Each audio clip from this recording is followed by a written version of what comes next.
आज हम class 9th math NCERT की बुक्स हम स्टार्ट करने जा रहे हैं, जिसके अंदर हमारा पहला लेसन है हमारा संख्या पद्धति।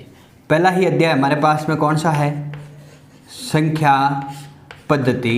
इस संख्या पद्धति को आज हम क्या कर रहे हैं? शुरू कर रहे हैं। अब से जो मैथ के जितने भी, जैसे कल 10th की स्टार्ट की थी, सोमवार को 10th के आएंगे, एक दिन 10th एक दिन 9th, ठीक है। तो आज 9th के अंदर 9वीं क्लास का पहला लेसन हमारे पास में है संख्या पद्धति। तो संख्या पद्धति को हम शुरू करने जा रहे हैं। तो सबसे पहले ध्यान देना कि जितने भी जो 9th के बच्चे हैं, अगर आपको संख्या पद्धति के बारे में, नंबर सिस्टम के बारे में अगर कुछ पता नहीं है तो हमारी नंबर सिस्टम के बारे में एक वीडियो है। उस नंबर सिस्टम के बारे में 4-5 लगभग वीडियो है, तो उन सभी वीडियोस को आप देख ले, आपको सारे के सारे पूरी की पूरी नंबर सिस्टम समझ में आ जाएगी, संख्या पद्धति समझ में आ जाएगी। आपको संख्या पद्धति समझ में आते ही आपके सारे के सारे एक्सरसाइज, सारे के सारे सवाल है आसानी से हो जाएंगे, ठीक है। आज हम इस वीडियो के अंदर सीधा ही हम क्या करेंगे, बात करेंगे सीधी की सीधी एक्सरसाइज के ऊपर। और जितने भी जो, ठीक है ना, जो बेसिक रहेगा वो आपके बेसिक मैथ के अंदर डाल देंगे वीडियो, ताकि सभी बच्चों के काम में आए। और जो एक्सरसाइज के जो क्वेश्चन रहेंगे उनकी अलग से वीडियो चलती रहेगी, ठीक है ना। देखिए पहला क्वेश्चन, फर्स्ट क्वेश्चन क्या है हमारे एक्सरसाइज, हम लेते हैं प्रश्नावली 1.1, प्रश्नावली 1.1 एक्सरसाइज 1.1। तो एक्सरसाइज 1.1 प्रश्नावली 1.1 का पहला प्रश्न हमारे पास में क्या है, ध्यान देना कि क्वेश्चन नंबर फर्स्ट है, क्या शून्य एक परिमेय संख्या है? क्या इसे P/Q के रूप में लिख सकते हैं, जहां P और Q पूर्णांक है और Q 0 के बराबर नहीं है, ठीक है ना। Q is doesn't equal to 0। Condition क्या दी गई है? डिस्क्रिप्शन के अंदर आपको सारे के सारे क्वेश्चन मिल जाएंगे कि कौन सा क्वेश्चन इस वीडियो के अंदर हो रहा है, ठीक है ना। मैंने देखो पहला क्वेश्चन क्या है हमारे पास में, क्या शून्य एक परिमेय संख्या है? ठीक है, पहला तो हमें क्या करना, शून्य को बताना है कि शून्य परिमेय संख्या है या नहीं है, ठीक है ना।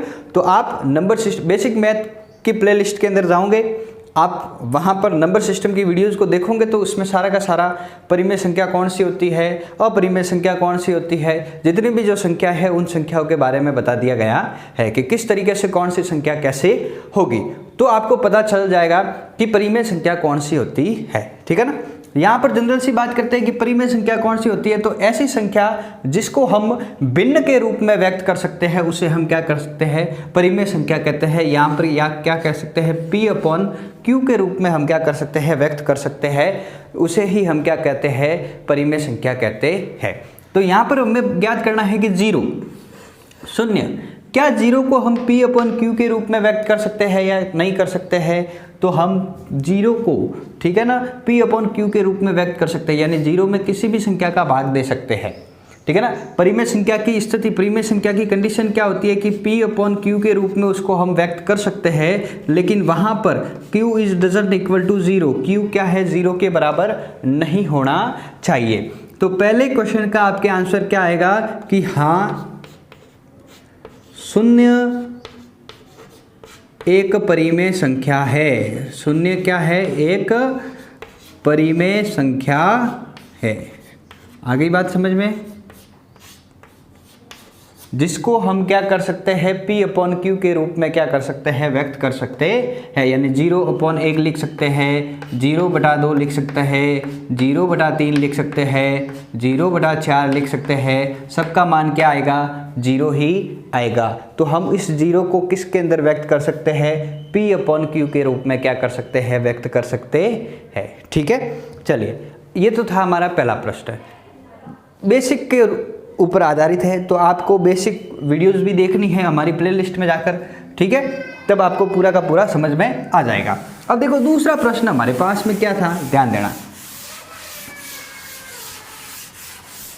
दूसरा प्रश्न हमारे पास में है कि 3 और 4 के बीच में 6 परिमेय संख्याएं ज्ञात कीजिए। क्वेश्चन नंबर सेकेंड, प्रश्न संख्या दूसरा, संख्या कौन सी है, 3 और 4। इस 3 और 4 के बीच में कितनी परिमेय संख्या ज्ञात करनी है, टोटल 6 परिमेय संख्या ज्ञात करनी है। ठीक है ना। तो देखो परिमेय संख्या ज्ञात करने के 2 तरीके होते हैं।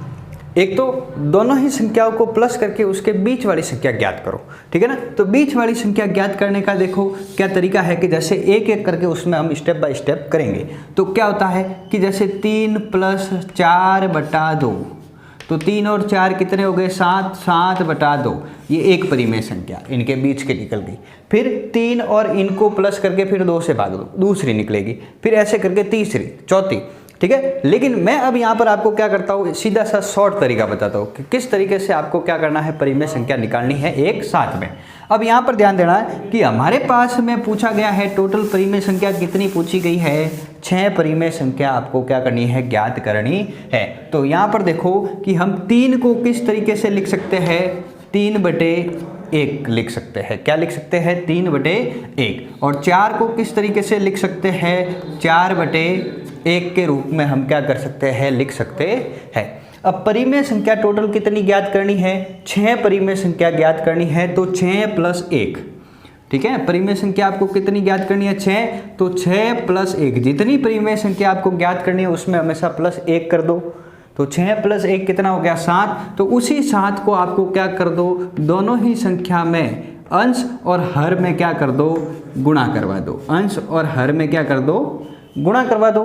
तो अंश और हर में गुणा करवाने पर यानी कुल मिलाकर आपको क्या करना है कि जो हर है, जिनके बीच की परिमेय संख्या ज्ञात करनी है, उनके जो हर है उन हरों को क्या करना है, समान लाना है। ठीक है ना। हरों को तो समान ही रखना है। अब देखो कितना हो गया, 3 × 7 कितना हो गया, 7 × 21, और 7 × 1 कितना हो गया, 7। ठीक है। 3 को किस तरीके से 21/7 यानी तुल्य भिन्न में आप बदल दो। ठीक है। फिर 4 × 7 कितना हो गया, 28, और 1 × 7 कितना हो गया, 7। अब इनके बीच की परिमेय संख्या, पहली संख्या तो हमारे पास में कितनी है, 21/7। अंतिम हमारे पास में कितनी है, 28/7। अब 21 के बाद में देखो हर तो हमारे पास में 7, इधर भी 7। अब 21 के बाद में क्या आएगा, 22, तो 22/7। 22 के बाद में क्या आएगा, 23, 23/7। 23 के बाद में क्या आएगा, 24, 24/7। 24 के बाद में 25, 25/7। फिर 26, 26/7। फिर 27, 27/7। ये इन दोनों के बीच की परिमेय संख्या। 21/7 तो क्या है हमारे पास में 3, और 28/7 हमारे पास में क्या है, 4। तो 3 और 4 के बीच की परिमेय संख्या कितनी ज्ञात करनी थी हमें, 6। तो देखो कितनी है, 1, 2, 3, 4, 5 और 6 परिमेय संख्या एक साथ में ही आपके क्या होगा, सारी की सारी परिमेय संख्या है जो निकल जाएगी इस तरीके से। ठीक है। नहीं तो दूसरा तरीका है वो थोड़ा क्या है, लॉन्ग मेथड है, लंबा मेथड है। तो आप इस तरीके को क्या कर सकते हो, यूज कर सकते हो, ताकि जल्दी से जल्दी आपके क्या हो जाए, क्वेश्चन हो जाए। ठीक है। ये था हमारा कौन सा, प्रश्न संख्या 2। ठीक है। प्रश्नावली 1.1 का प्रश्न संख्या कौन सा है, दूसरा। अब हम बात करते हैं प्रश्नावली 1.1 के प्रश्न संख्या 3 की। तो प्रश्न संख्या 3 क्या है, उसमें भी वो की वही बात है। क्या दी गई है कि 3/5 और 4/5 के बीच की। ठीक है ना। अब हमें क्या दिया गया है, देखो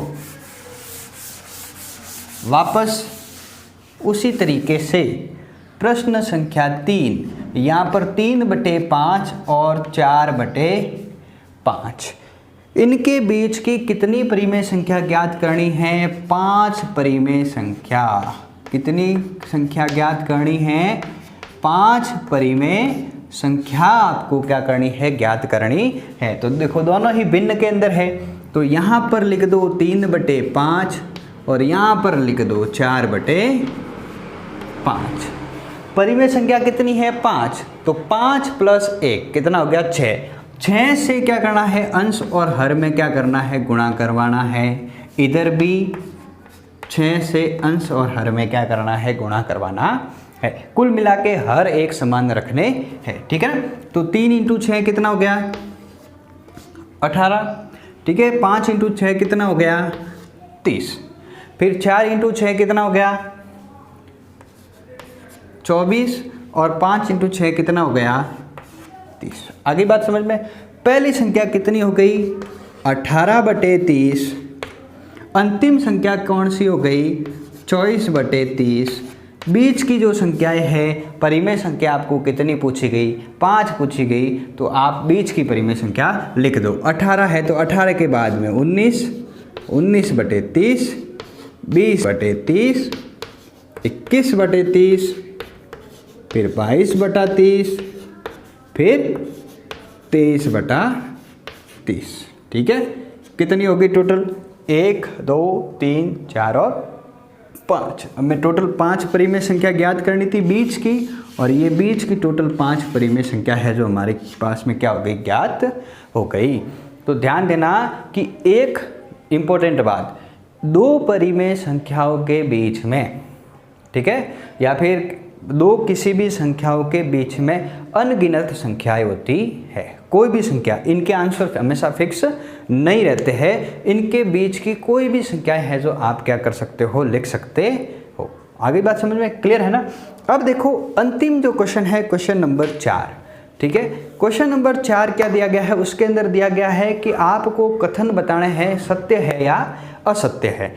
तो सत्य है या असत्य कब बताओगे, जब आप हमारी बेसिक मैथ की प्लेलिस्ट के अंदर जाकर, ठीक है, संख्या पद्धति की अगर सारी वीडियो देखोगे तो आपके तुरंत आंसर उसके अंदर सभी के सभी मिल जाएंगे। ठीक है, तो इसी तरीके से आज हमारी एक्सरसाइज 1.1, ठीक है, प्रश्नावली 1.1 क्या हो जाती है, पूरी हो जाती है। और किसी भी प्रकार की कोई समस्या हो तो आप हमें कमेंट करके ज़रूर बताएं। और जितने भी जो किसी भी वीडियो के अंदर जो क्वेश्चन कौन कौन से करवाए गए हैं वो आपको डिस्क्रिप्शन के अंदर मिल जाएंगे। ठीक है, थैंक यू।